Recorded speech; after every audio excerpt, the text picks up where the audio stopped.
Hey guys, it's Michelle, And Brandy. and this is Spooky Shit.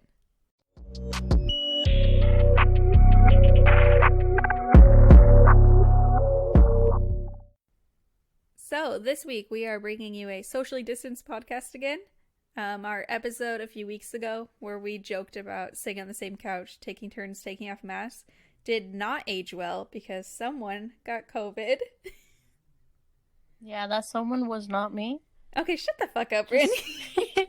Just kidding, it was me. I got corona. Yeah, Brandy got the Rona. So then I looked up. Turns out that extra iPhone microphones are like a thing. So Brandy has a little special microphone now. It's very tiny. It's very tiny. And to make it work, because for some reason Brandy can't hear me, we're FaceTiming on computer, tablet, and both of our phones at the same time. It's a whole mission. It is. Literally. And I can't hear myself, so it's weird. I feel like I'm tripping right now. But anyway, you know what? I just realized I don't know the theme for this week because I don't know what you're talking about, Brandy. A serial killer? Okay, we're talking about serial killers. You never told me who you're going to talk about. You're right, I didn't. Okay, well, I'm going to start with the Zodiac killer. And then I'm going to talk about Ivan Milat. Okay. That was my second choice, huh? That's the guy I was talking about. Oh, wait. Was it? I don't think I ever told you. I was just thinking about it. You didn't. You didn't. Yeah, dude, I heard his story before, I'm pretty sure, and it's fucking wild. Warning. This episode may contain graphic details. Listener discretion is advised. Alright. So, for someone that makes a lot of jokes about the Zodiac killer, I, didn't realize I don't know fucking shit about the Zodiac killer until I started researching. So, the Zodiac killer, if somehow you haven't heard of him, he's a serial killer who murdered in NorCal in the 1960s, kind of the 1970s, and we still don't know who he is, so I'm just going to start off with his known crimes. So, on December 20th, 1968, 16-year-old Betty Lou Jensen and 17-year-old David Arthur Faraday were going on their first date in Benicia, California. Originally, they had planned to go to a Christmas concert at a high school a few blocks from Betty Lou's house, but they ended up changing plans. So they instead went to see a friend and then went out to eat at a local restaurant. At around 10:15 p.m., David drove the couple out on Lake Herman Road and pulled into a gravel turnout that was well known for being a lover's lane. Which, I've never been to a lover's lane, but I imagine that they are sketchy as shit. It's dark. Creepy, and especially because around 45 minutes after pulling in, the two teenagers' dead bodies were found. Oh, shit. Yeah. Fuck a lover's lane, dude. So, using the forensic data available at the time, it was suggested that shortly before 11 p.m., a car had pulled into the turnout next to the couple.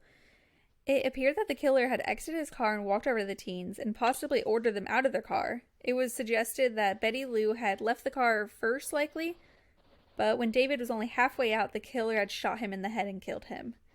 Betty Lou tried to run away, but was shot 5 times in the back. Her body was found 28 feet away from the car.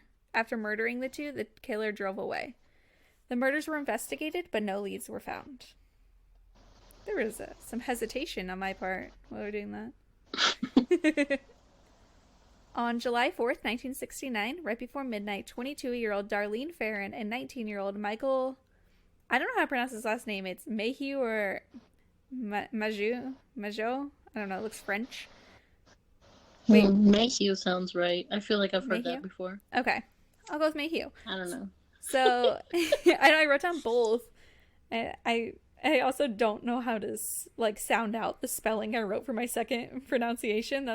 I just wrote Muhjo, and I was like, Mudjo. That's definitely not what I meant. No idea. They parked in Blue Rock Springs Park in Vallejo, just 4 miles away from the murder site of David and Betty Lou. While parked, a car drove into the lawn parked next to them, but then quickly drove away. About 10 minutes later, the car came back. This time it parked behind them. The driver left the car and came up to the passenger side door of the car where Michael was sitting, carrying a flashlight and a gun. He then proceeded to shine the light into Darlene and Michael's eyes before shooting at them 5 times. Multiple bullets actually went through Michael and hit Darlene.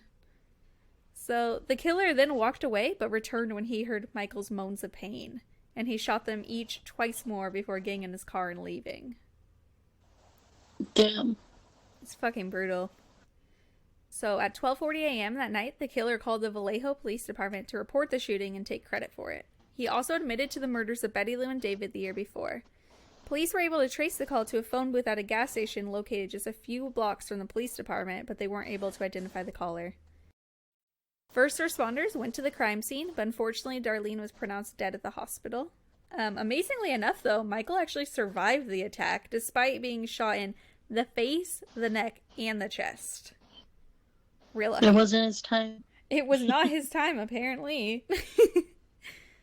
So he was able to describe the shooter as a white man around 26 to 30 years old. He had short, light brown curly hair, a round face, standing at 5'8" and weighing around 195 to 200 pounds, or maybe more.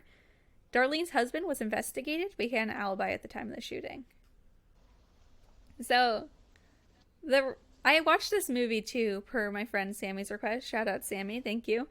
And I didn't know that Darlene was married till I saw the movie, and then I fact checked it, and it's true. And I was like, I guess Darlene was very popular with guys around there. Mm.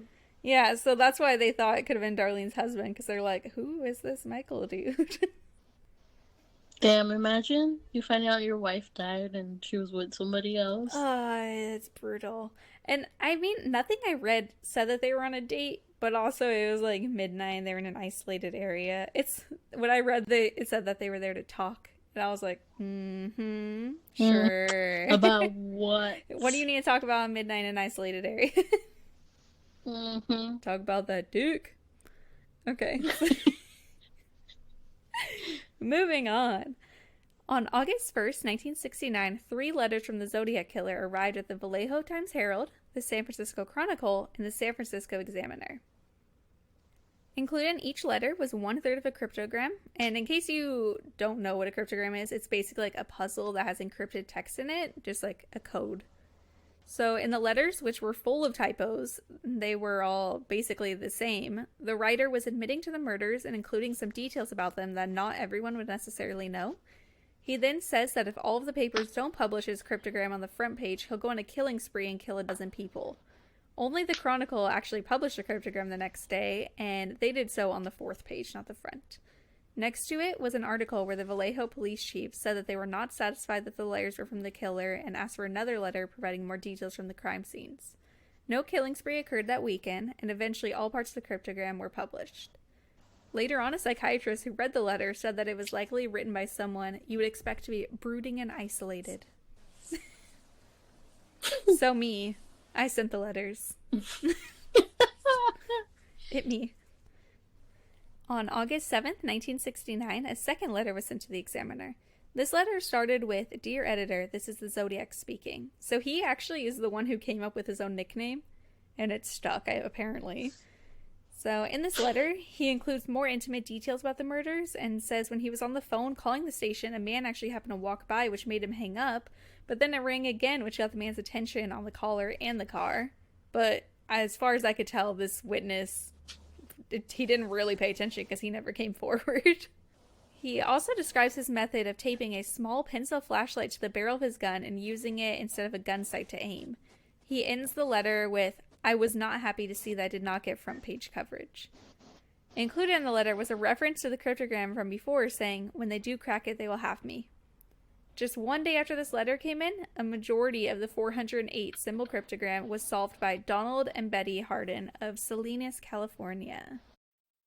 So the couple had spent around 20 hours using homophonic? Dude, whenever I read this word, I thought it said homophobic. I thought you said that. Yeah, they were using really homophobic substitutions to find the solution. So that was kind of fucked up of them. But when they did get the solution, they called the San Francisco Chronicle to let them know and send them the solved letter with the cipher key. The Chronicle then, of course, called the Vallejo Police Department to let them know they had figured it out.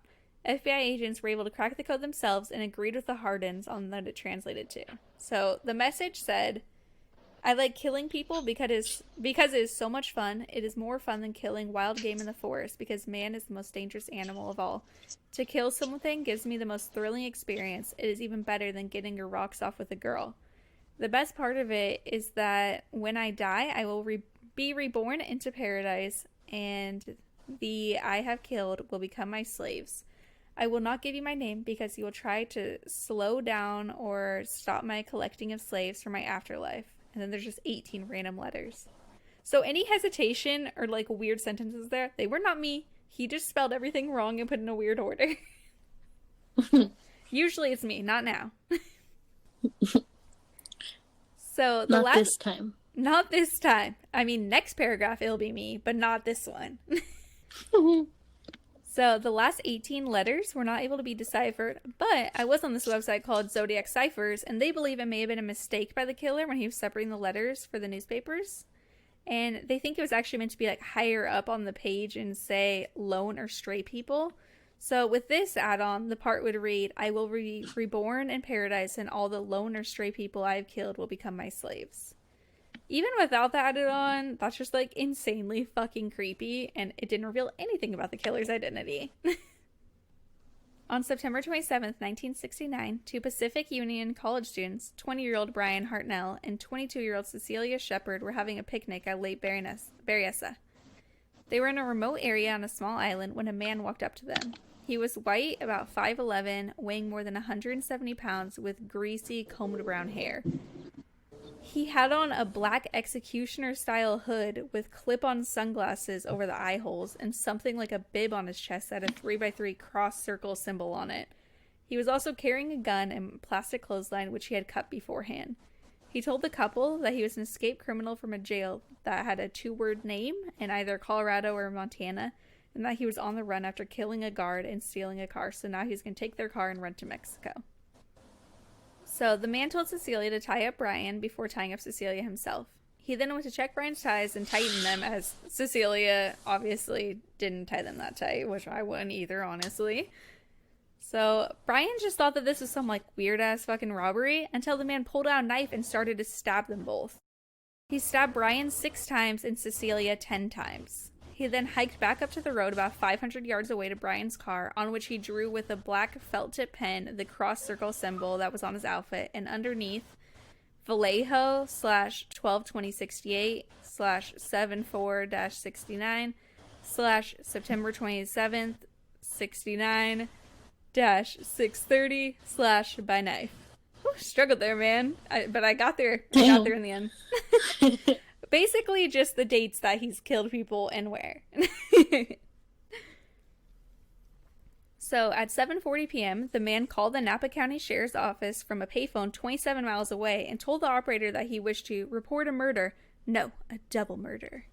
Fucking dramatic ass, honestly. And he did admit that he committed the murders. So within minutes, the payphone was found by a radio reporter. It was only a few blocks away from the sheriff's office, actually, and the phone was left off the hook. A palm print was taken from the telephone, but unfortunately a match for it was never found. Meanwhile, at the lake, a fisherman and his son had heard Brian and Cecilia screaming for help nearby and found them, then contacted park rangers. When the first responders, 2 Napa County sheriff deputies, arrived, Cecilia was still conscious and was able to describe in detail what their attacker had looked like. Unfortunately, while en route to a hospital in Napa, Cecilia slipped into a coma that she never woke up from, and she died 2 days after her attack. But Brian at least was able to survive the stabbing and tell his account of what had happened. A Napa County sheriff detective named Ken Narlow worked on solving the case for nearly 20 years until his retirement in 1987, but he was never able to find the killer. So I think the most terrifying part for me about this particular attack was that it actually happened pretty fucking early. So for the first time in my life, I actually did extra research. The lake where Brian and Cecilia were stabbed was, according to my iPhone map, 44 minutes away from the Napa County Sheriff's Department. This is not counting the time it took for him to walk up to the car, write on it, potentially make any stops to clean up. I don't know. And I doubt he was speeding at all because he wouldn't want to draw attention to himself. So that means the absolute latest that he left the lake was probably 6:56. And I looked up the sunset in Napa that day in 1969, and it was 6:58 p.m., which means it wasn't even that dark, if it was dark at all, when he fucking stabbed these people to death. Well, one of them to death. And that just... Damn! I know, because you imagine bad things don't happen during day, right? Usually. I know. You so would that think. just... I know, that freaked me out. And then I also thought it was extra creepy imagining his outfit and just seeing that during the day. So here is a picture, Brandy, of what they imagine he looked like. Can you see? Yeah. It's terrifying. Very. If you just see that during the day when you're at the beach. So you should watch the Zodiac movie, actually. If you have an Amazon Prime, you could see it. I think I've seen it. Is it with Jake Gyllenhaal? Yeah, it is. Yeah, I've seen it a while ago, but Oh, I shit. remember watching it. I'd never even, like, heard of it. And then... Really? Yeah, and then Sammy mentioned it. And I watched it last night and this morning. And it was really good, but... It was sad, because I've said this before, like... Researching this stuff, it just seems like it's just words. It doesn't seem real. And then you see actors, and I know obviously they're not the real victims, but still seeing somebody play out how this really went down, you're like, oh my god, this is fucking sad. But that's why I stick to Disney movies. Yeah, Disney movies, and then you research for hours for this podcast. Yeah. Yeah, it's called Balance. Yeah, in my meantime, or my downtime, I watch kid stuff or anime. Yeah, see, that's where it's at, dude. When you're not researching murders, that's what you do. And I'm sure you'd be at Disneyland every weekend if you could. Oh, I would. I miss Disneyland. I'd be throwing all my money away. Oh yeah, I now recognize they're probably not even going to reopen this year, honestly. I don't know. I'm just trying to get that vaccine. Just shoot me up, bro. Just let me in anywhere. I need my fix. I need it. I need my COVID vaccine fix. It's okay, I already got it. Oh, if only. Okay. It's not that bad having COVID. I thought you said you were, like, dying. For the first few days, yeah, I was dying. But, I mean, I guess it just depends on your immune system, because for some people it's worse. Oh, yeah. Like, my aunt got it, and she was like, she couldn't walk, like, 2 steps without getting out of breath. Oh my gosh, dude. She ended up going to the hospital just because she was, like, really bad. Holy shit. No, just the main thing that sucks is, like, the headache. Oh, you had a headache the whole time? Yeah, you basically feel, like, hungover. Ew. It's weird. You kind of feel, like, a little nauseous, but you know you're not going to throw up, and then you have a headache. That sounds But other than that, like, it I mean, I guess it is. It's kind of, like, annoying. Yeah. Because you can't, like, you know, do the hungover precaution or, like, remedies because you're not hungover. Yeah, and you can't just throw up and feel better because you won't feel better. Yeah. But yeah, the first few days I felt like shit. I had a fever. And actually, it was weird. It was funny because the day we all got tested, we actually tested negative. Oh. But then we had seen Leah and she tested positive. And we were like, oh shit. But we got tested again. And literally the day that we got tested again, that night I started feeling like shit. Like we were in the living room watching movies, and like I was just down on the couch and I could like feel it like coming. I just felt like super cold and I had a fever. Oh my gosh. And I kept getting the notification on my Apple Watch that my heart rate was like going too fast and I'm not doing anything. That is stressful to have that happening. Yeah, it was. It kept sending me like every like half an hour. They're like, my heart rate was at like 120, and I literally was like not doing anything. I was laying down. I feel like that's just gonna make your heart rate worse because then you get scared and then you're like boom boom boom boom boom. Yeah, I was telling my mom, it's like fuck mom. She's like shit. And she's like, well, yeah, your body's, like, trying to fight the virus right now, so your heart's, like, working overtime. Anyway, was I, like, telling a story or something? I feel like I might have been. Yeah, I didn't believe you were talking about the Zodiac killer. I Oh, don't know. yeah. Okay, I'll get back to that. My bad. Wrongly distracted. No, I have questions, so I'm good with it. So, on October 11th, 1969, a white man entered a cab driven by a Paul Stein and asked to be driven to the intersection of Washington and Maple Street in Presidio Heights, a neighborhood in San Francisco. Paul drove him 1 block past the requested Maple, instead taking the passenger to Cherry Street for unknown reasons. And around 9:55, the passenger shot Paul in the head, took his wallet and car keys, and ripped off a bloodstained section of his shirt. While this was happening, 3 teenagers across the street actually saw it all going down and called the police. They then noticed the man wiping down the cab and walking towards the Presidio. They described him as being a 25 to 30-year-old white man with a crew cut who was around 5'8 to 5'9. And this is actually the last confirmed murder by the Zodiac killer. So 2 blocks away, 2 officers were responding to the call when they noticed a white man they guessed to be around 35 to 45 who had a crew cut and was around 5'10. The man was stepping onto a stairway leading up to the front yard of a home on the street. They continued to drive past him because for some fucking reason the dispatcher had messed up and told them that they were looking for a black suspect. Like, how do you mess that up so bad? Not even close. I know, they ended up correcting it later. It was like, okay, they're probably not even going to remember him now. Mm-hmm. So, originally this murder was thought of as a robbery gone wrong until a few days later, the Chronicle received another letter from the Zodiac killer. This one containing a piece of Paul's blood-covered shirt and taking credit for the murder. In it, the killer says that had officers searched the park correctly, they would have found him instead of, quote, holding road races with their motorcycles, seeing who could make the most noise. And he ends the letter with a threat saying, school children make nice targets. I think I shall wipe out a school bus some morning. Just shoot out the front tire and then pick off the kiddies as they come bouncing out. No. Yep. Fucking terrifying. If I heard that, I would have been like, guess you guys are homeschooled now, to every child in my family. Yeah, literally. Close down schools. Right?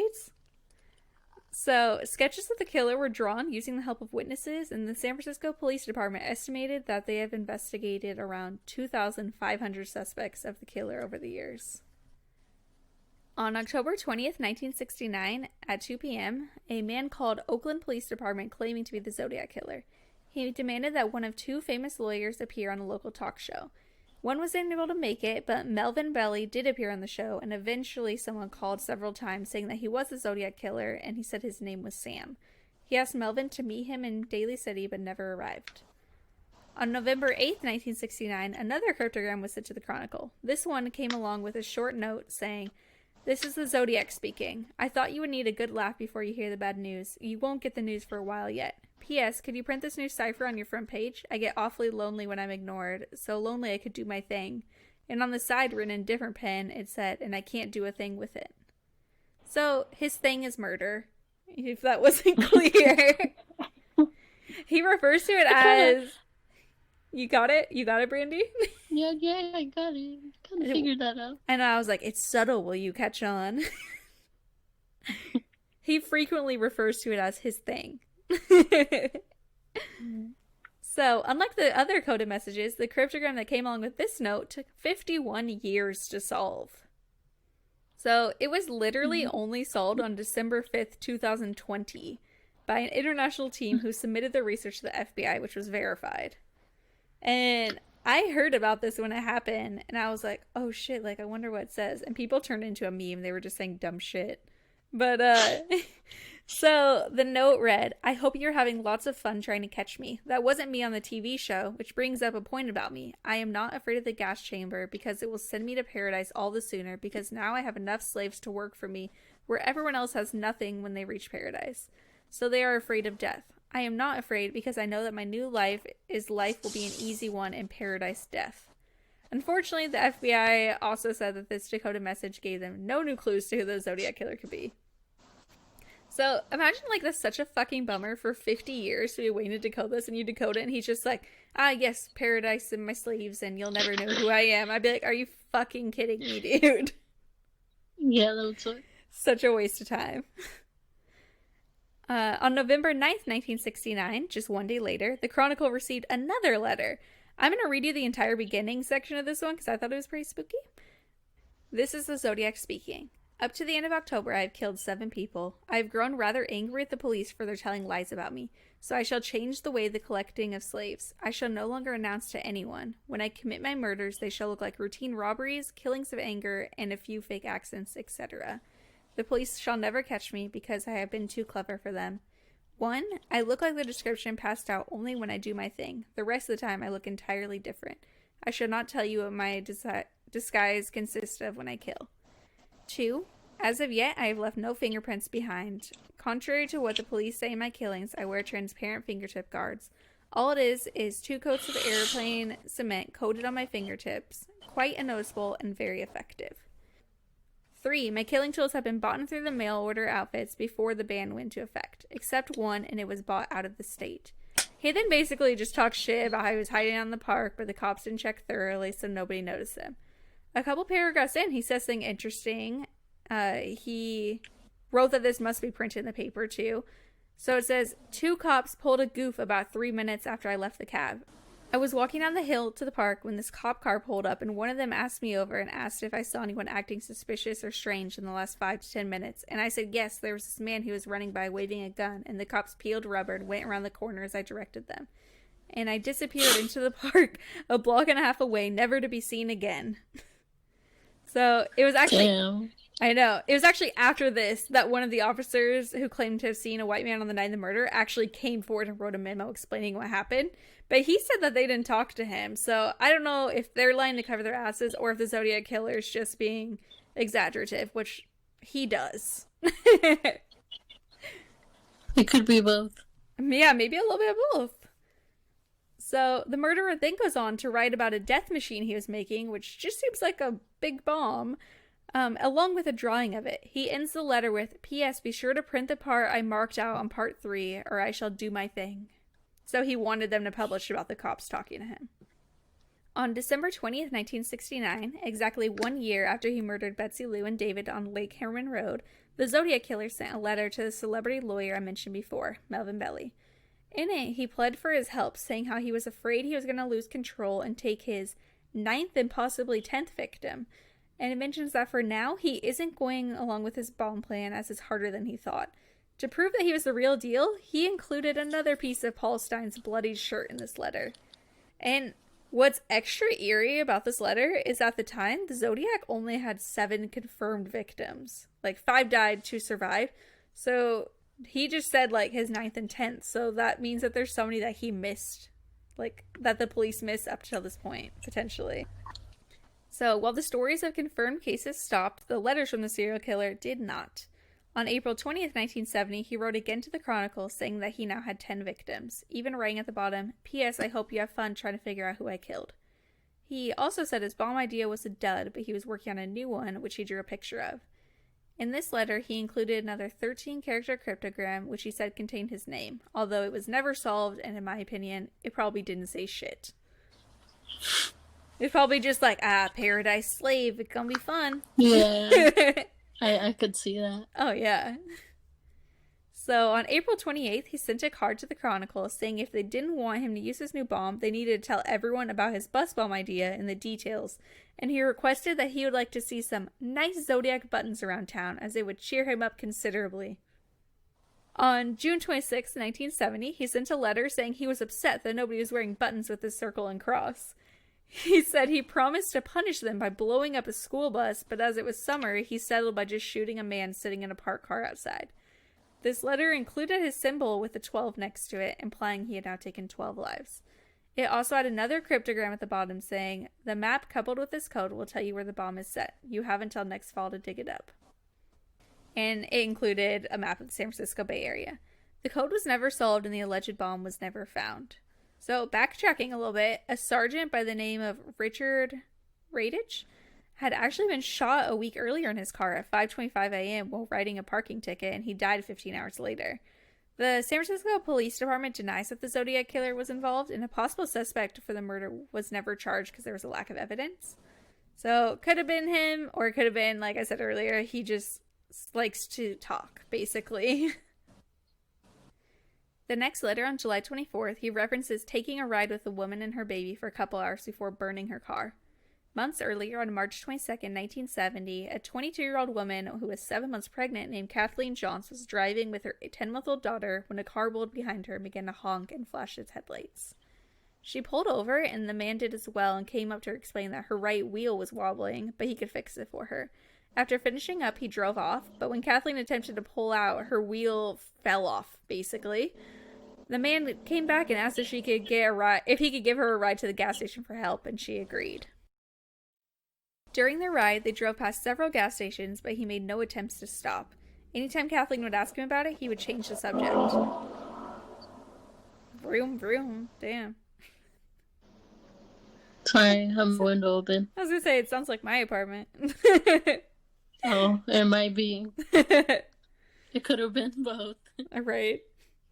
So, they drove like this for 90 minutes, going back and forth around back roads near Tracy, California. When he finally had to stop at an intersection, Kathleen took her opportunity to grab her baby and jumped out of the car and went to hide in a field. Failed? Suddenly country. She went to hide in a field. So, it's unclear based on differing reports if the man just left or if he took a flashlight and began to look for her, insisting he wasn't going to hurt her before giving up and leaving. After he was gone, though, she got another ride to the police station in Patterson, where she made a report to the sergeant on duty about her kidnapping. While there, she noticed a sketch of Paul Stein's killer and recognized him as the man who abducted her. This apparently really freaked out the sergeant to the point where he, sent Kathleen into a restaurant to go and wait in the dark because he was scared that the Zodiac killer was going to come back and kill all of them. When they found Kathleen's car, it had been gutted and torched. So, a letter from July 26, 1970 claims 13 victims, and he asks that if nobody is going to wear the nice buttons with his circle across, how about they wear some nasty buttons or anything they could think of? He then goes on to detail how he's going to torture his victims when he's in paradise. He wrote at the bottom, P.S. The Mount Diablo code concerns radians and number inches along the radians. And that's like a math thing, I don't know. But I saw in 1981, a researcher named Gareth Penn discovered that when placing a radian angle over the Zodiac's map, he saw that it pointed to two of the locations of his attacks. I don't know what a radian angle is, though. I tried to read about it, and I was like, too math. On October 7th, a card arrived at the Chronicle. This one had the killer symbol and a cross drawn on it, reportedly with blood, and had 13 hole punches in it to represent his 13 victims so far. He also wrote in it, some of them thought it was horrible.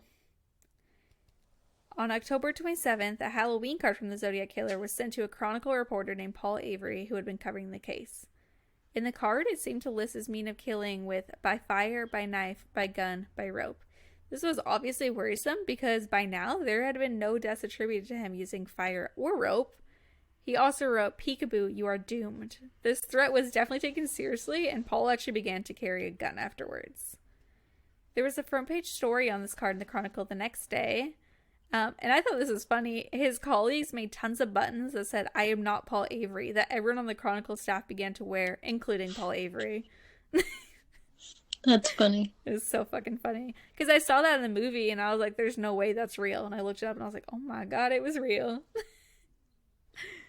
Smart. It is. He'll never know.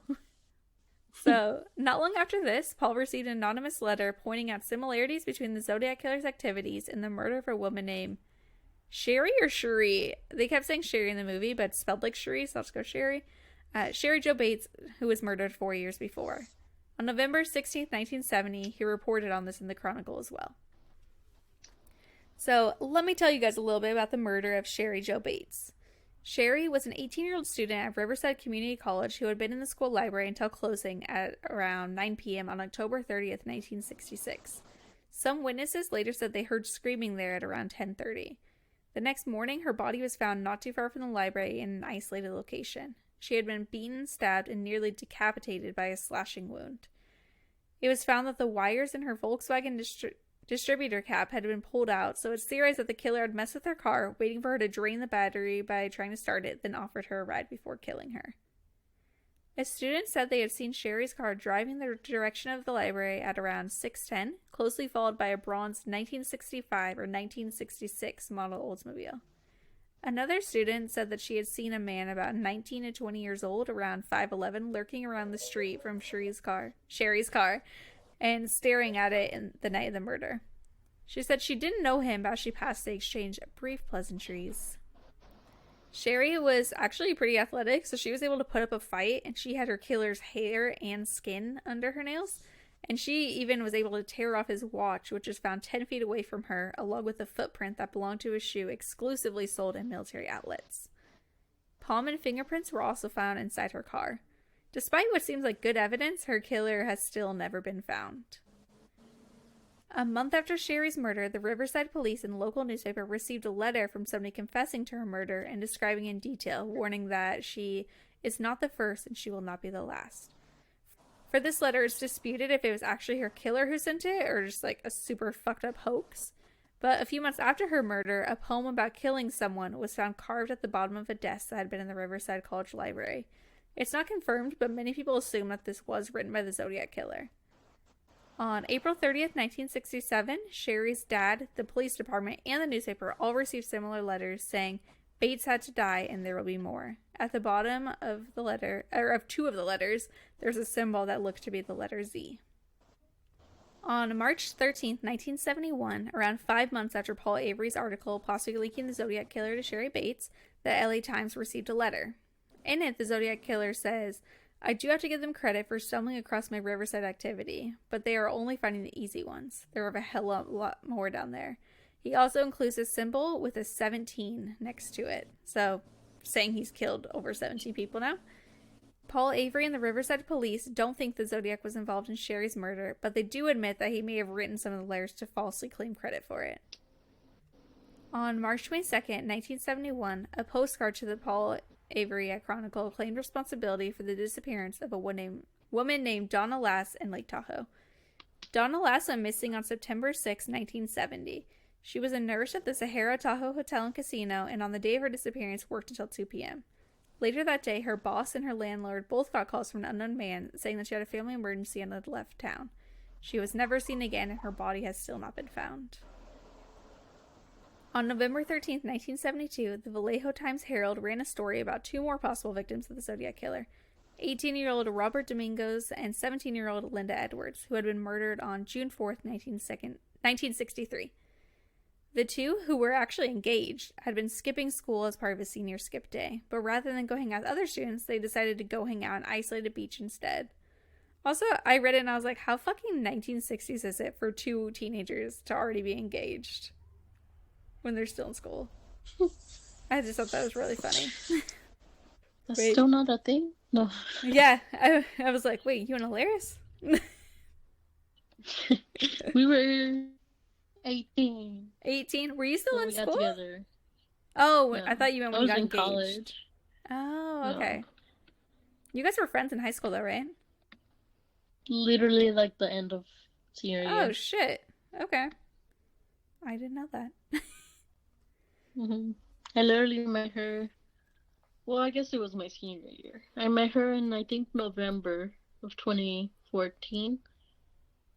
But we didn't really start hanging out until, like, literally, like, December, like, the end of 2014. Oh, damn. Okay.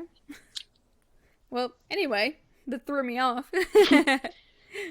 So, it's believed that the killer had tried to bind these two teens before they were able to free themselves and try to run when they were both repeatedly shot in the back and murdered.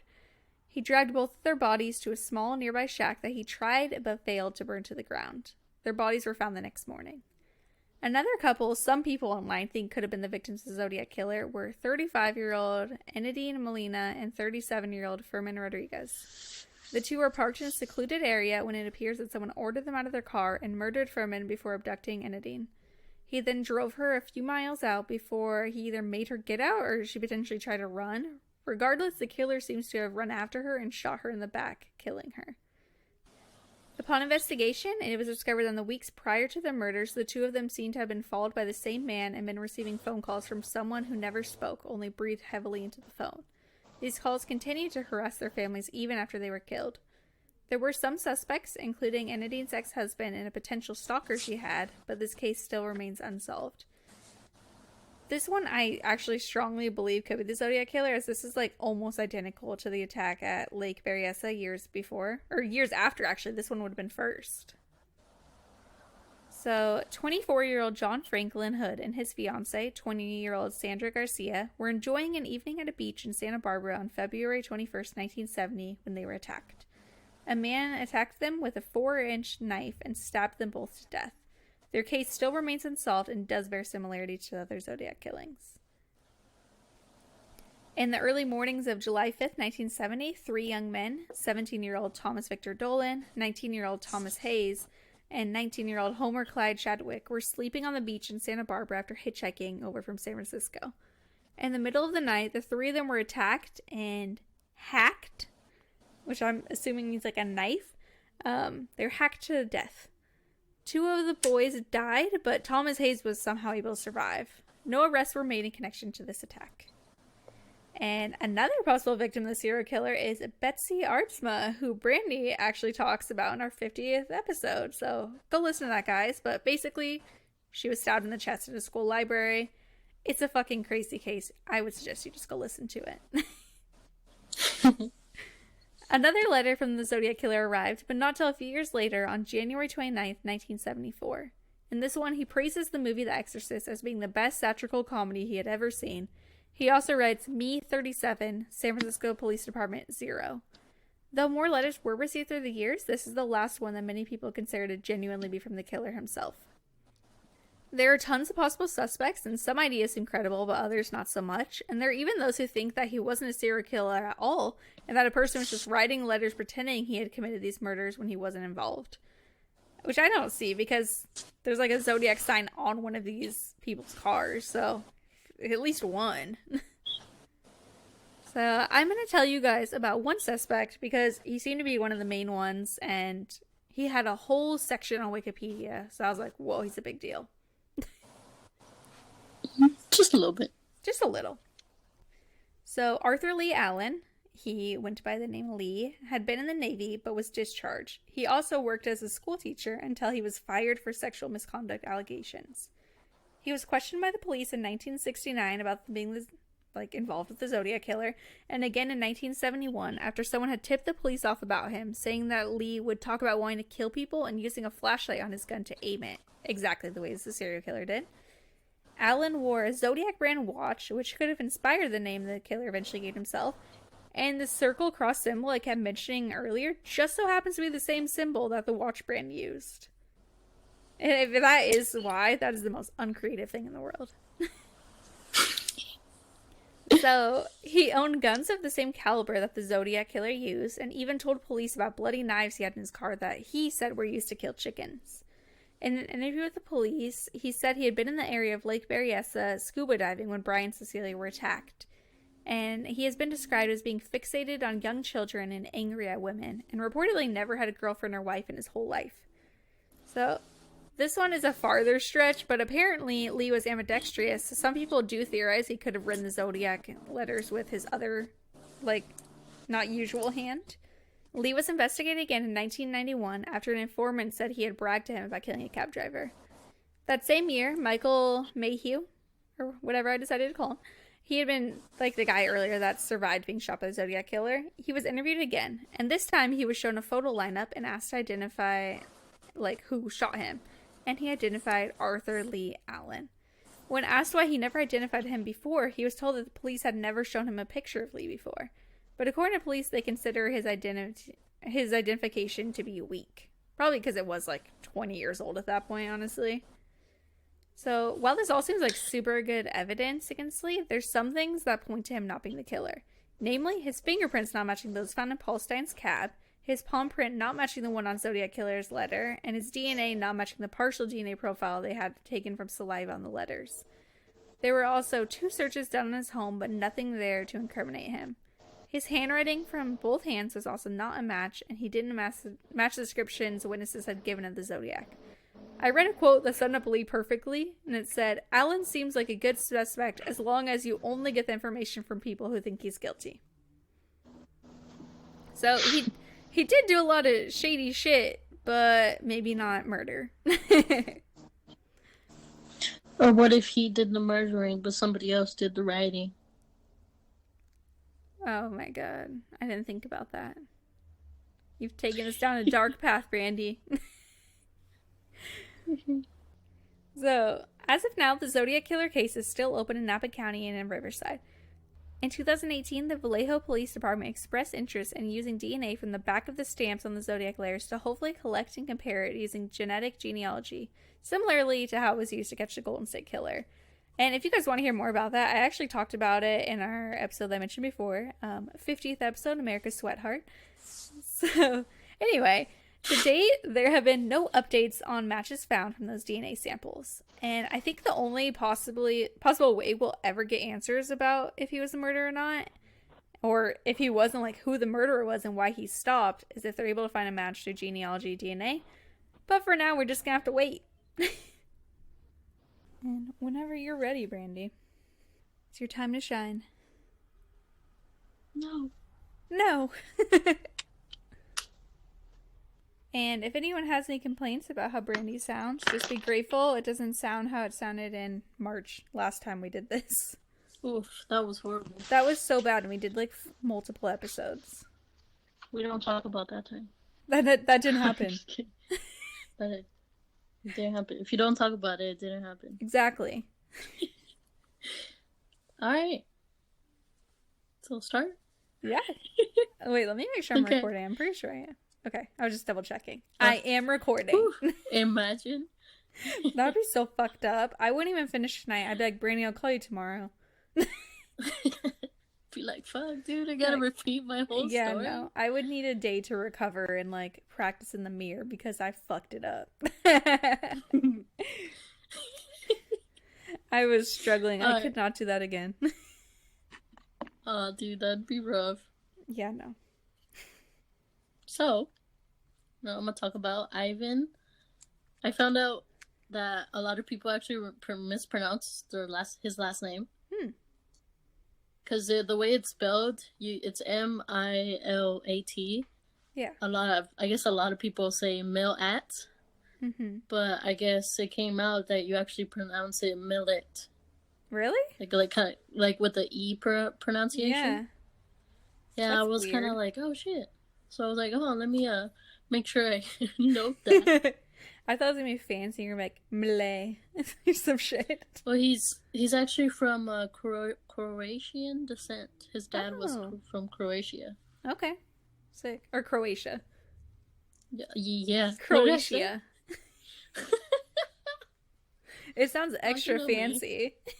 Fucking up shit. Anyways, Ivan Milat, aka the Backpack Killer. Ugh. Or murderer. Miller. Militer. Jesus, great sport. Militer. That's how you pronounce his last name, right? Militer? The Miller. So, Ivan Robert Marco Milat was born on December 27th, 1944 in Guildford, New South Wales, Australia. He was the fifth of 14 children. Fuck. Yep. Jesus. So this is not super relevant, but I thought it was kind of crazy. His mom was actually way younger than his dad. They were 18 years apart. Ooh. When they married, he was 34 years old and she was only 16. Oh my god. Yeah. Creepy. I was like, what the fuck? And Yeah, also dad another was weird pedophile. fact, they both died at the age of 81. Whoa, okay. So 18 years apart, like they literally died. That is It was so weird. strange. I was No, like, that is really tripping. weird. I was like, what the fuck? Super interesting. unlikely. Right? Anyways, I guess out of the 14, there were 10 boys and 4 girls. Okay. That's a lot of kids. I know, I'm trying to process. I'm like, oh my god. I Nightmare. mean, it is a lot, but then I think about my grandma. She had 11. You know that That's extra literally 3 is gonna seem minus. You're right. hard. It seems like way more. Every one that you add after just one kid, is just infinitely worse. Actually, after 0. You're not wrong. Yeah. Oh, but yeah. Let's just say that local police were pretty familiar with the boys. Oh no. Yeah, get into trouble. Ivan actually displayed antisocial behavior at a young age. He was interesting, to say the least. Oh. By age 17, he was in Jubie for Jubie. I wasn't gonna say anything. And Jubie. That's the perfect episode name Jubie. already. He was in Jubie for theft. Oh. What age was this again? 17. Fuck. At 19, he was involved in a break-in at a shop. At 20, he was sentenced to 18 months for a break and enter. I wrote that weird. But for breaking and entering. A burglary. And a month. A burglary. A robbery. It's been a second. Oh, I lost my face. Oh, and a month after he was released, so like after his 18 months were up, he was arrested for driving a stolen car and sentenced to 2 years of hard labor. In September 1967, at the age of 23, he was sentenced to 3 years for theft. He just liked to steal. Yeah. Well, there's more, but you're just telling us about this master thief, that's all. No, he's a killer. A killer. A killer.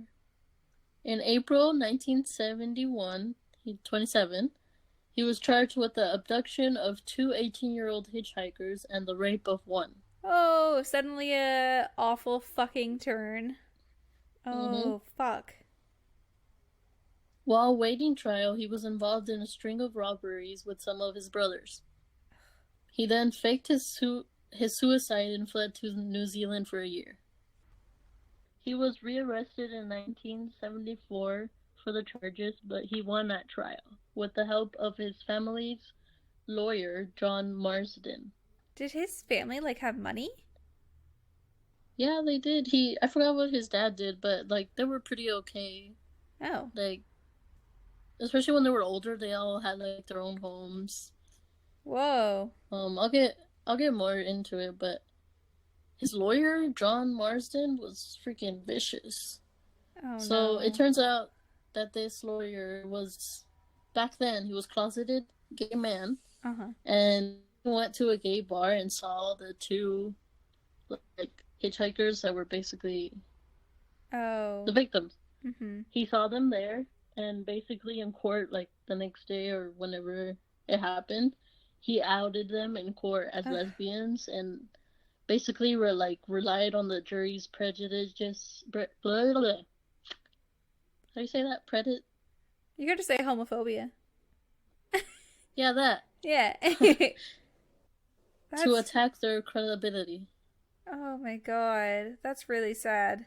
So yeah, he basically used that. I mean, I'm not even sure if they were actually lesbian, but that's pretty fucked up. And he's a fucking gay man.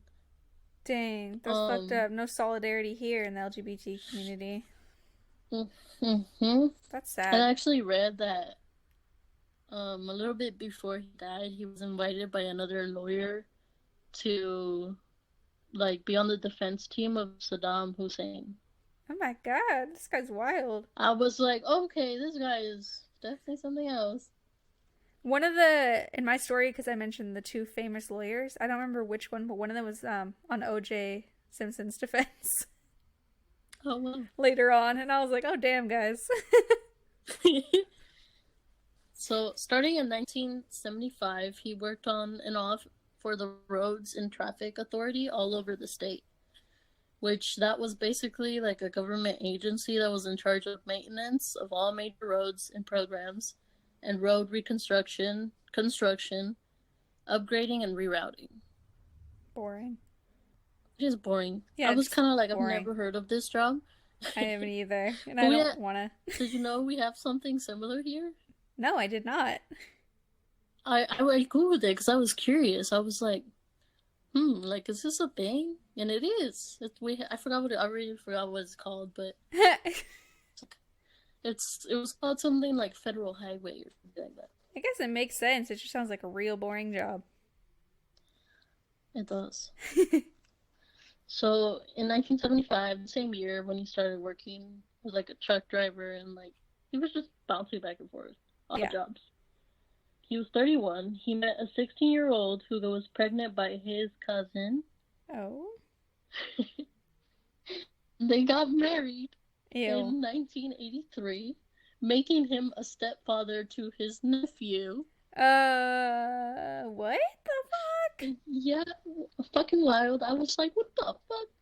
And then they later had a daughter of their own. But she ended up leaving him in 1987 due to domestic violence and divorced him in October 1989. I mean, I'm not surprised that he was violent with her.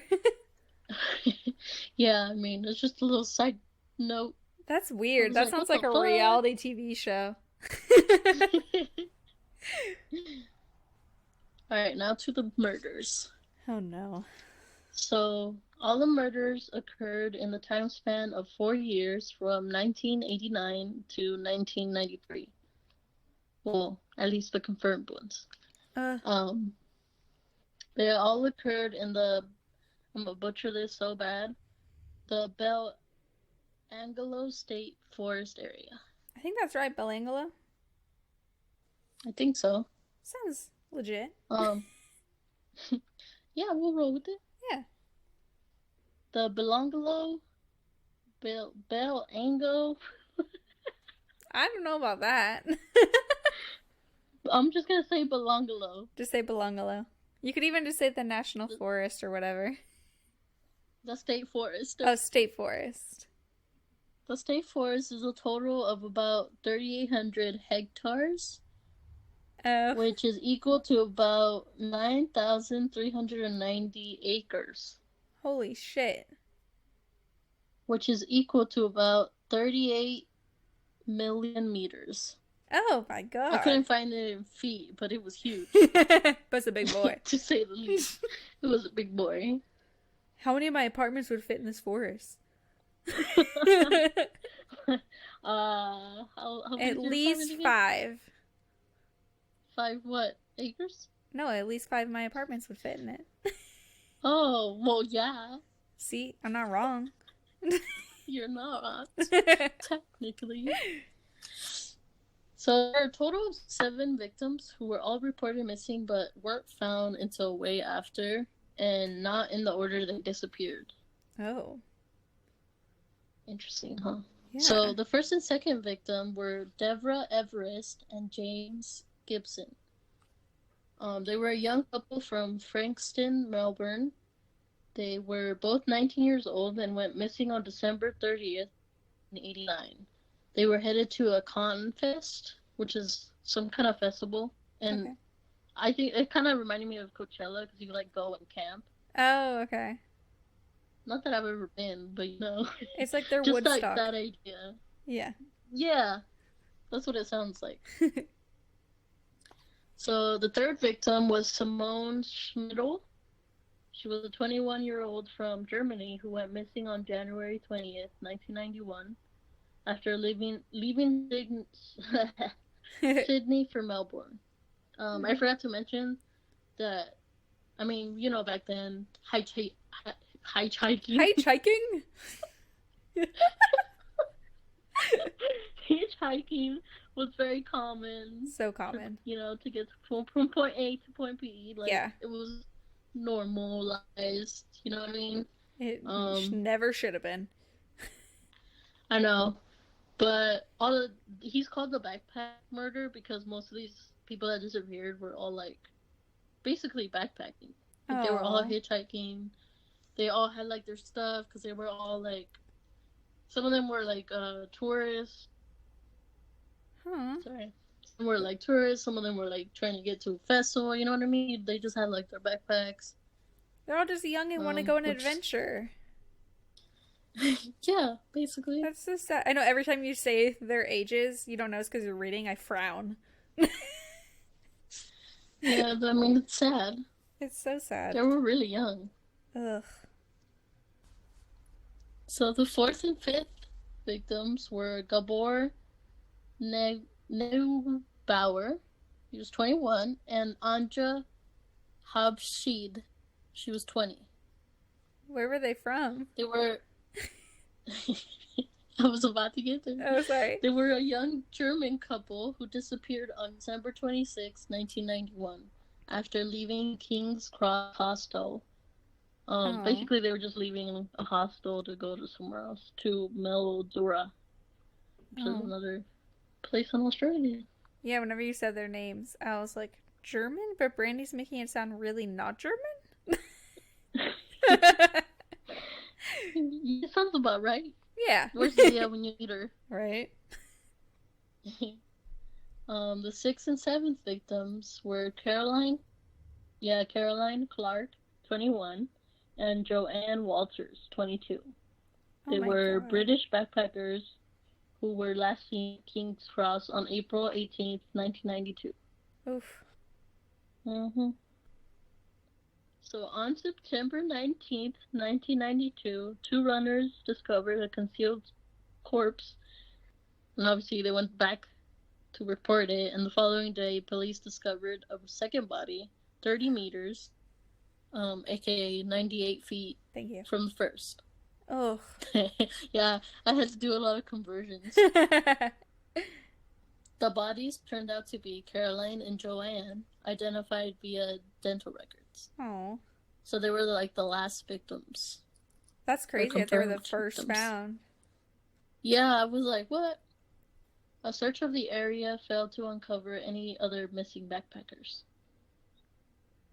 Alright, so Joanne had been stabbed 14 times. 4 times in the chest, once in the neck, and 9 times in the back, which would have paralyzed her. Caroline had been shot 10 times in the head at the burial site. What? Police believe that she had been used as a target practice. That makes me want to cry. Vicious. I'm not silent. I'm silent because I actually don't know how to respond to that. Oh my god. Yeah, it's really brutal. Like, I told you I've heard of the story, but I listened to it like years ago, so I did not remember all these details. Oh. Ugh. It doesn't get better, I'll say that. Oh god. In October 1993, a year later, a local man searching for firewood discovered bones in a particularly remote section of the forest. Police uncovered 2 bodies, later identified as victim number 1 and 2, Deborah and James. James was found in a fetal position and had 8 stab wounds. Oh. A large knife had cut through his upper spine, causing paralysis. Stab wounds to his back and chest would have punctured his heart and lungs. Fuck. And I'm guessing they know this because, I mean, obviously it's just their, like, bones. Yeah. But I'm guessing they know, like, from fucking knife marks on their bones. Oh my god, I didn't even Which think about is crazy to think about. So there could have been even, like, more superficial wounds that they'll never know about. Yeah, that's crazy to think about. Oh my god. Or he could have been stabbed more times, just they could only see 8. Yeah. Oh, gross. Deborah had been savagely beaten. Her skull was fractured in 2 places. Her jaw was broken, and there were knife marks on her forehead and back. Oh my god. On her forehead? Oh. I can't process all this. I just clearly am not remembering this story as well as I thought. Holy shit. Yeah, but I guess police were actually a little confused on why James was there. Because I guess his camera had been discovered the year they went missing. Oh. And his backpack was found 75 miles away. A little, like, after they disappeared, too. Yeah. So they were kind of like, oh shit, because they were looking elsewhere. Yeah. So a month later, in November 1993, a skeleton was found in a clearing along a fire trail in the forest during a police sweep. It was later identified as victim number 3, Simone. Or it might be... No, yeah, it's Simone. I was like, it might be Simon. Not Simone. There's the E at the end. Yes, Simone. She had at least 8 stab wounds. 2 severed her spine, and others would have hit her heart and lungs. Clothing found at the scene was actually linked to another victim, number 5, Anja, which is crazy because it was found at like hers. It was far Where away, she huh? was found. Yeah, it wasn't close.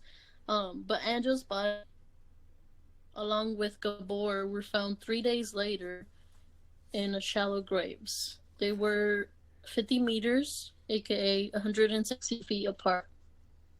Oh my god. Which is still not close. It's not. It sounds far. close when you just think about it, but then that's somebody having to, like, walk that area and look for a body, and that's a lot of fucking areas to look through. Yeah. I mean, the forest is fucking huge. I'll get to that later, but it's fucking, like, crazy. It was like 1 billion So, acres. Anja, literally. Anja had been decapitated, and despite an extensive search, her skull was never found. Ew. What the fuck? Yeah. Gabor had been shot 6 times in the head. Mm. Oh. I guess I forgot to mention that there was actually, like, hints. They obviously couldn't, like, confirm, but there was hints of sexual assault on most of the women. Ugh. That's awful. Which is sad. And I really hate to say this next part, because it's just really sad to think about. But I guess there was some evidence for some of the victims that they did not die instantly from their injuries. Oh my god. And I'm not sure what that evidence is, but, like, it's so sad to think about that some of them, like, suffered. You know what I mean? Just in a forest and in, like, an area that they're not used to. Yeah. So, something that I wanted to ask, I don't know if you know, because whenever I heard about this before, one thing I remembered that still makes me cringe anytime you say it anyway, is their spines being severed and them being paralyzed. And I always wondered, does that mean, like, he would do that on purpose and then just, like, leave them for a while before killing them? And that just... I want you to think about it too, Brandy, because I'm thinking about it. Ugh. I don't know. Sad. I took it too dark, didn't I? You did. I've always wondered that every time I read about the spines. I'm like, did he do that on purpose? Well, I think so, because it was more than one person he did it to. Yeah, and you said that they probably didn't die instantly. Oh. Some of them. Yeah. I mean, the gunshot wounds to the head ones are pretty quick, probably. Yeah, that one, I hope. That one freaks me out so much, because even just one gunshot wound to the head, like, you're dead, and there's multiple times. It's so scary. That's overkill. Oh my god. So, police developed a profile for the killer and had a reward of $500,000 for info. Because at this point, they found the bodies and everything, but they didn't know who it was. Yeah. This is actually when speculations arose that their crimes were the work of serial killers. Multiple. Yes. Given that most of the victims had been attacked while in pairs and killed in different ways and buried separately. Fuck. So they think it's like serial killers working together? Yeah, that's what they had it on the table, basically. Yeah. So, on November 13th, 1993, police received a call from a man named Paul Onions from the UK. He claimed that way back when, on January 25th, 1990, he had been backpacking in Australia and had been hitchhiking. He accepted a ride from a man known only as Bill, less than 1 kilometer from the forest. So he accepted the ride, and he said that Bill stopped and pulled out... What? I skipped part of it. I guess he, like, stopped, pulled over, got out of the car, and pulled out a revolver and some ropes, stating that it was a robbery. Oh, no. Paul managed to run away, but Bill pursued him and shot at him. Paul was able to flag down a passing murderess. Let me change my page real quick. It's okay. Joanne Berry. Oh my god, And he's so lucky she stopped.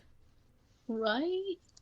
Imagine. Well, I mean, if I were to see somebody running with some other guy behind him with the gun, yeah, I'd be like, jump the fuck in, let's go. I'd be like, I'm not stopping, but if you could jump, you could come. But if not, sorry. You're not gonna make it. Yeah, I'm not gonna die for you, but Yeah, like, no. come on. So they sped off to the Bowral police, where they described the assailant and his vehicle. I'm not sure how it all came about, but a girlfriend of a coworker of Ivan basically pointed the police towards him. Oh. Or like, I couldn't really find anywhere like what she said or like how like she even got involved. Yeah. Maybe the coworker was talking shit about him, and she was like, that's actually concerning. Yeah, maybe. I don't know. So, on February 26, 1994, police started surveillance on Ivan Milat. Police learned that he had sold his silver Nissan shortly after the discovery of the first two bodies, which is a little sus. Super sus. Police confirmed that he had not been working on any of the days of the attacks, and acquaintances told police that Ivan's obsession with weapons told police of.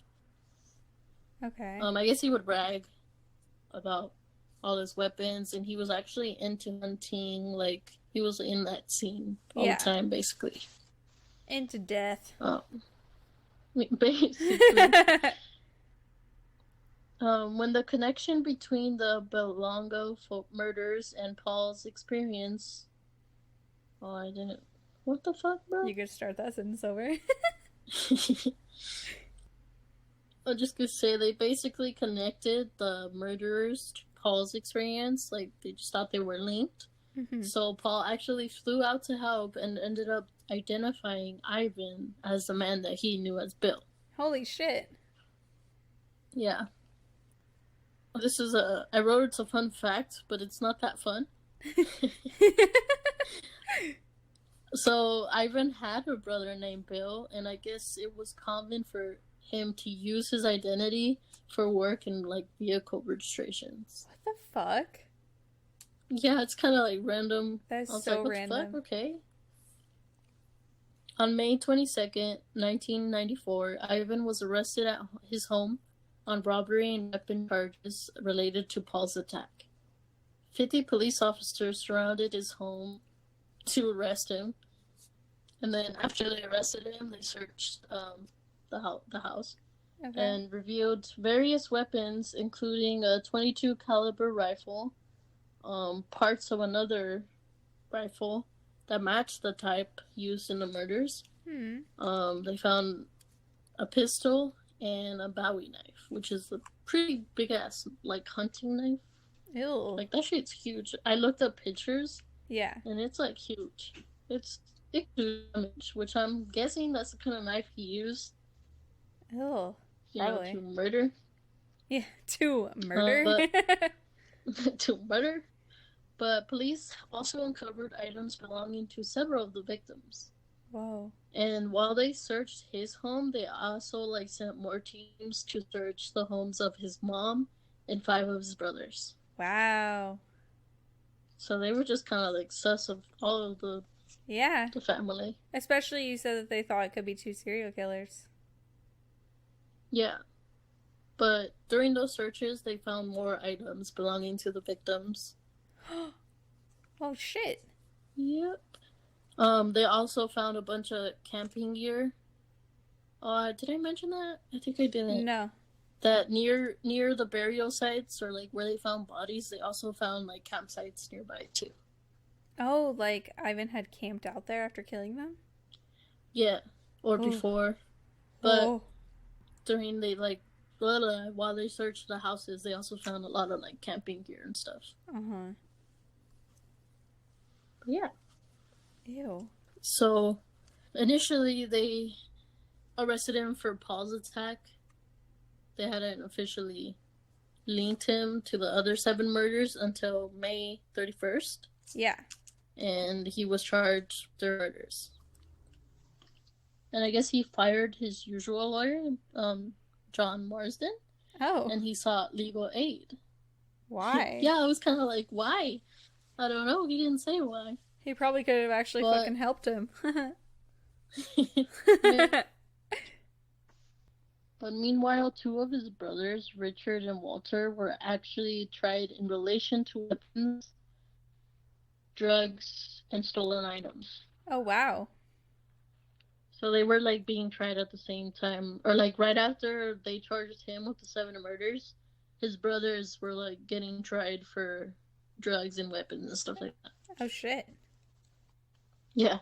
Just so stuff they found. committal hearing. Yeah. A committal hearing, aka known as a preliminary hearing, for Ivan began October 24th and lasted until December 12th, during which over 200 witnesses appeared. Oh my god. That's long. Based on evidence at the beginning of February 1995, he was remanded in custody until June that same year. I'm not sure what the evidence was, but I'm guessing the fact that he had some of the victims' like belongings Oh, I'm sure. had something to do with it. Yeah, maybe, just maybe. So, trial started on March 26, 1996. His defense team argued that in spite of the evidence, there was no non-circumstantial proof Ivan was guilty, and even attempted to shift the blame to other members of the Milat family, Oh. particularly Richard. Oh, shit. I was like, what? That's doing your bro dirty, bro. And I'm just throwing him under the bus. Yeah, just say it was Richard. 145 witnesses took the stand, including members of the Milat family who tried really hard to provide alibis. Oh, that's funny. So they were trying to cover for each other. That's fucked up. He's a murderer. Yeah. On June 18th, he gave evidence himself, not sure what it was, but after 18 weeks of testimony, on July 27th, 1996, a jury found Ivan guilty of the murders. That's funny. I just laugh. He was given a life sentence on each count, so 7 life sentences. Wow. Without the possibility of parole. Jeez. He was also convicted of the attempted murder, false imprisonment, and robbery of Paul Onions, which got 6 years for each, like, Part thing. of that. So Yeah. 6 years for attempted, yeah. So in total it was 18 years. Oof. Plus 7 life sentences. So it's gonna be a second. Yeah. It's gonna be a while. Yeah. I guess basically the whole time, though, he was saying that he was innocent. Mm-hmm. But then also when they would, like, ask, like, if his family was involved, he was like, no. It was just me. Oh, so it was kind of okay. like, huh? He did a really It's kinda bad like, job huh, pretending to be innocent. Which is it? Yeah. So I thought this was funny, but literally his first day in jail, he was beaten up by another inmate.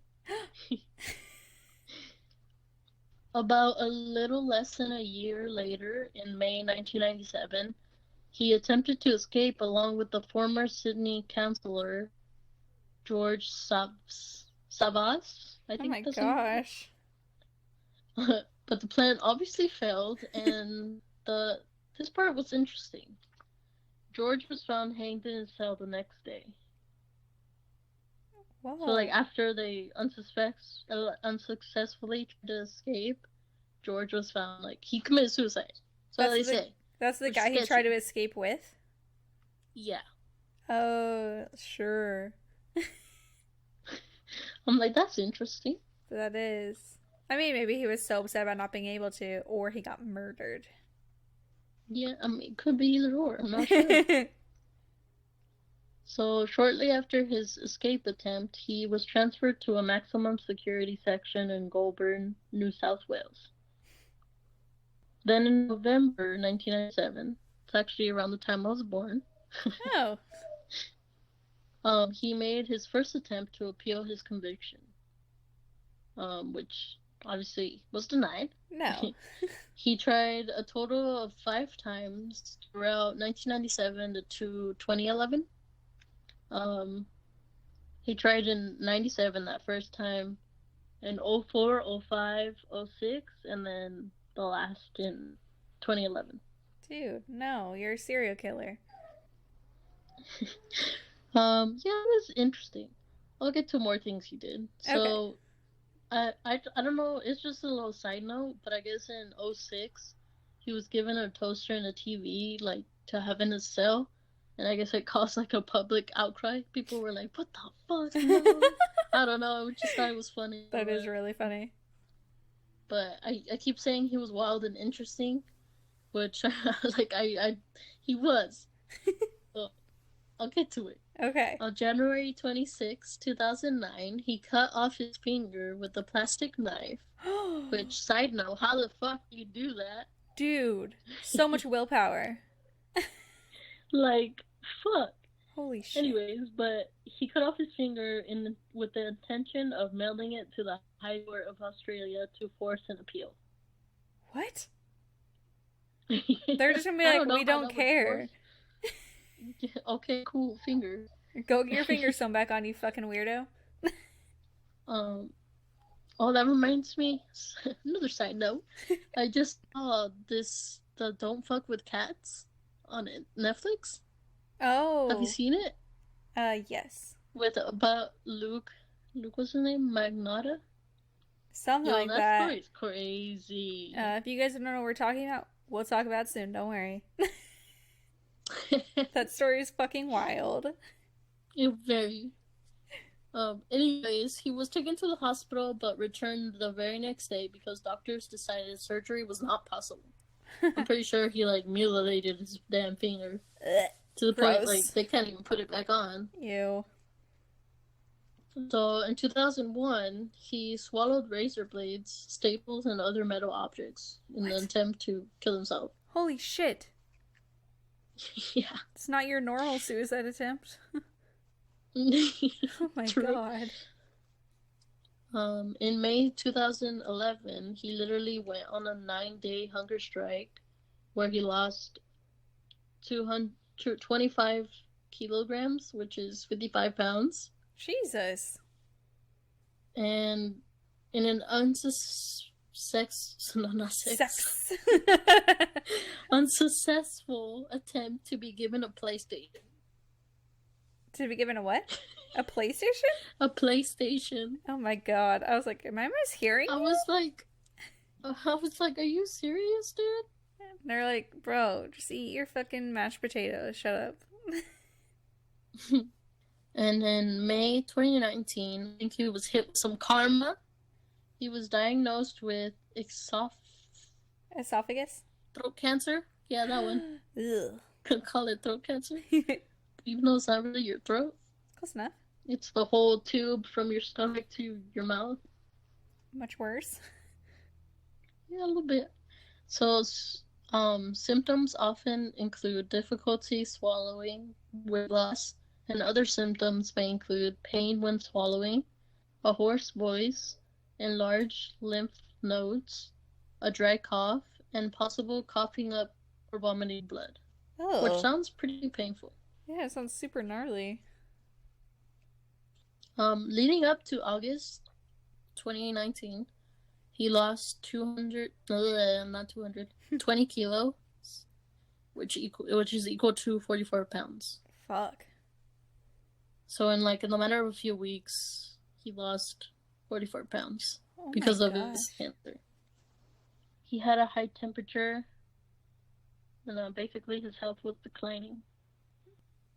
On October 27, 2019, he died from his cancer at 4:07 a.m. He was 74 years old. Wow. And I was like, damn, imagine if he was 81. I was about to say R.I.P. dude, and I was like, nah, I won't.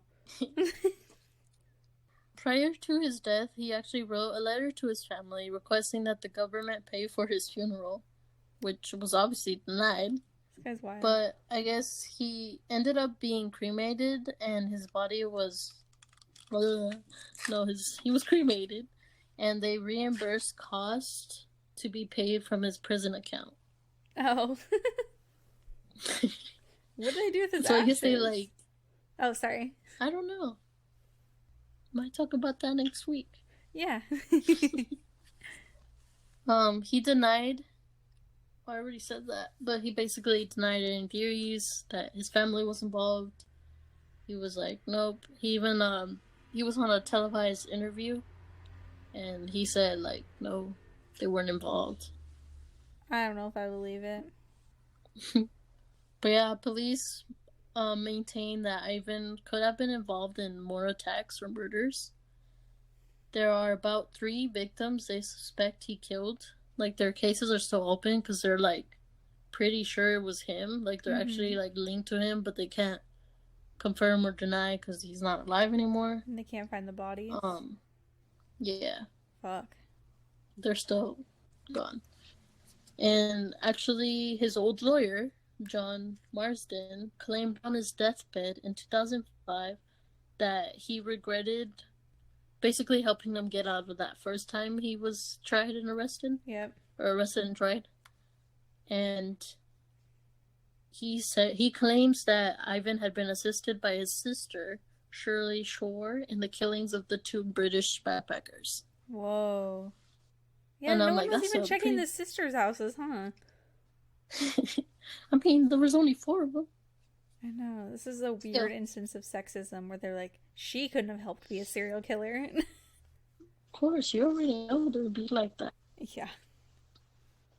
But yeah, I guess there's a total of 9 cases of missing backpackers that have been I don't want to say linked, but like Ivan is suspected of their disappearances. Wow.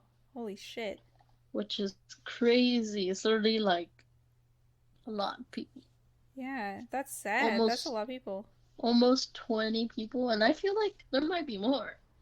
Probably. It's probably people that Like, it's just a weren't big-ass reported forest. missing. Yes. Yeah, that's scary, and it's a huge ass forest, so like they could be out there. Sucks. I don't want to go to Australia and find a fucking body. But yeah, I kind of agree with the theory that there was multiple killers. Me too. I feel like another brother could have been involved. It's just kind of like interesting to think about, like the fact that some of the bodies were found really far from each other, but they disappeared around the same time. I mean, I guess he could have tied them up and then like taking his time to kill each one, but like, why do that extra work to drag them away from each other type thing? Yeah, I agree. know. Also, especially because a lot of them were killed in different manners. That sounds like they were each like, all right, you get them, I get this person, have fun. Yeah, true. It's like, you here's your knife, and then here's your gun type thing. I don't know. Yeah, I agree. I think it wasn't just him. Yeah, I definitely Terrifying, dude. see it. Blech. It was a family affair. Ew. But yeah, just a last little thing. After he died, I guess his brother Boris publicly denounced Ivan on 60 Minutes. He basically went off and was like, "It's a big relief he's gone. Like, what the world got rid of a psychopath. He got what he deserved. Dang, he was dead to me a long time ago." He thinks Ivan was evil down to the bone and was motivated by money. That's Boris's theory. Holy shit. I don't even think he's motivated by money, because otherwise he would have just shot them, that's it. Yeah, right. I think this dude's just fucked. Very. But I do yeah, love those brothers. that was like the last little note. Damn. Yeah, that story, like I said, the main thing that stuck with me was the severed spine and wondering if that was on purpose or not, because that part freaked me out so bad. I think it was on purpose. Oh god, that's so gross. On that dark note, if you guys want to email us, you can at thespookyshit.pod at gmail.com. Our Instagram and Twitter are spookyshit_pod, and our website is spookyshit-pod.com. Thank you for listening. Next week, we're going to be bringing you kind of a part 2 to this, actually. We're going to be bringing some copycat killers for our stories. This is our first sequel directly, actually, kind of. Thank you for listening, and we'll talk to you then. Goodbye! Bye!